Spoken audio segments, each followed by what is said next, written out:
Welcome to Fatafat serial reviews. Karthika Deepam episode number 45 review. నిన్న కార్తీక్ దీప start చేసిన చిన్న టిఫిన్ సెంటర్కి వెళ్ళి అక్కడ ఉప్మా టేస్ట్ చేస్తాడనమాట. కానీ దీపక అతను రావడం అంతగా నచ్చదు. బట్ అయినా కూడా నేను రోజు వస్తానని చెప్పి ఉప్మా చాలా బాగుందని చెప్పి డబ్బులు పే చేయకపోతే ఉప్మా ఫ్రీ అండి అంటుంది. నేను ఇక్కడ ప్రతిరోజు తినడానికి వస్తాను అని కార్తీక్ చెప్తాడు. అప్పుడు ఆ పెద్ద ఆయన, మీ పేరు మీద ఇక్కడ అకౌంట్ కూడా ఉంది బాబు, 490 రూపాయలతో అని చెప్తాడు.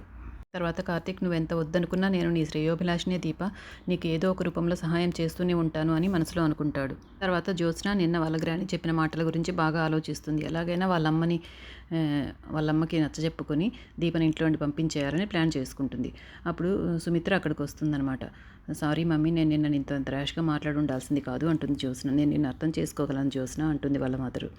అప్పుడు నన్ను అర్థం చేసుకుంటావు కానీ నేను నా బాధ మాత్రం అర్థం చేసుకోవా, నేను ఆలోచించిన విధంగా నువ్వు ఆలోచించలేకపోతున్నావు ఎందుకు అంటుంది.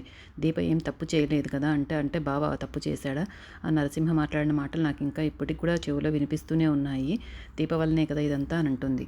ఇప్పుడు సుమిత్ర, నాకు ఏమీ అర్థం కావటం లేదు, నేను దీప మీద నిజంగానే ప్రేమ, నాకు అభిమానం కలిగిందా లేకపోతే నేను తన మీద జాలి చూపిస్తున్నానని నాకే ఒక క్లారిటీ లేదు. కానీ దీప అయితే మాత్రం చాలా మంచిది అంటుంది. దీప జీవితాన్ని చక్కదిద్దడానికి ఏదైనా తప్పకుండా చేయాలని ఉంది అంటుంది సుమిత్ర. నువ్వు నా కన్న కూతురివి, నీకంటే నాకెవ్వరూ ఎక్కువ కాదు, కానీ నాకు దీప కూడా ముఖ్యమే అని చెప్తుంది. తర్వాత జ్యోత్స్న దశరథరామయ్య గారు అక్కడికి కూర్చొని ఏదో రూబిక్స్ క్యూబ్ సెట్ చేసుకుంటూ ఉంటారు. అక్కడికి శౌర్య వచ్చి, ఇది నాకు తెలుసు తాతయ్య, నేను సెట్ చేస్తానని వెంటనే చాలా త్వరగా సెట్ చేస్తుంది అనమాట. అది చూసి ఆశ్చర్యపోతారు. అప్పుడే కార్తీక్ వస్తాడు. కార్తీక్, ఈ శౌర్యకి చాలా తెలివితేటలు ఉన్నాయి, మంచి స్కూల్లో చేర్పించి మనమే చదివించాలి అంటాడు. సరే, మనకి ఇక్కడ కొత్త బ్రాంచ్ ఒకటి మంచిగా ఫేమస్ అయిన స్కూల్ ఓపెన్ చేశారు, అందులో జాయిన్ చేస్తాను అంటాడు. ముందుగా దీపక్ చెప్పాలి కదా అంటారు. దీపక్ చెప్తే ఒప్పుకోదు, కాబట్టి చెప్పకుండానే జాయిన్ చేద్దాము అంటాడు కార్తీక్. శౌర్యని తీసుకొని కారు ఎక్కి వెళ్ళబోతూ ఉంటాడనమాట. ఎప్పుడు ఎదురుగా దీప వచ్చి ఉంటుంది. శౌర్య, ఎక్కడికి వెళ్తున్నావు అని అడుగుతుంది. శౌర్య ఏం మాట్లాడకుండా కార్తీక్ వైపు చూస్తుంది. శౌర్యని స్కూల్లో జాయిన్ చేయడానికి తీసుకెళ్తున్నానని కార్తీక్ చెప్తాడు.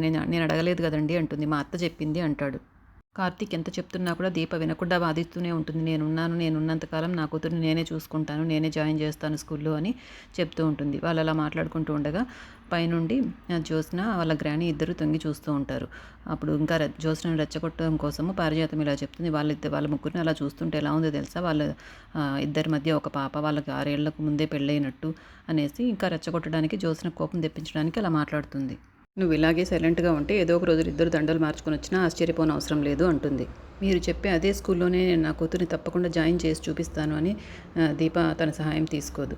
సరేనండి, మీరు జాయిన్ చేయండి అనేసి కార్తీక్ వెళ్ళిపోతూ ఇలా అనుకుంటాడు. మీ ఆర్థిక పరిస్థితి గురించి నాకు తెలుసు, మీరు ఎంత అడిగినా కూడా సహాయం తీసుకోరు, కానీ నేను మీకు తెలియకుండా ఏదో ఒక రూపంలో నేను సహాయం చేస్తూనే ఉంటాను దీప అనుకుంటాడు. దీప శౌర్యని తీసుకుని స్కూల్కి బయలుదేరుతుంది. కానీ శౌర్య మాత్రం కార్తీక్ కూడా వస్తే బాగుంటుందని ఎదురు చూస్తూ వెళ్తుంది పాపం.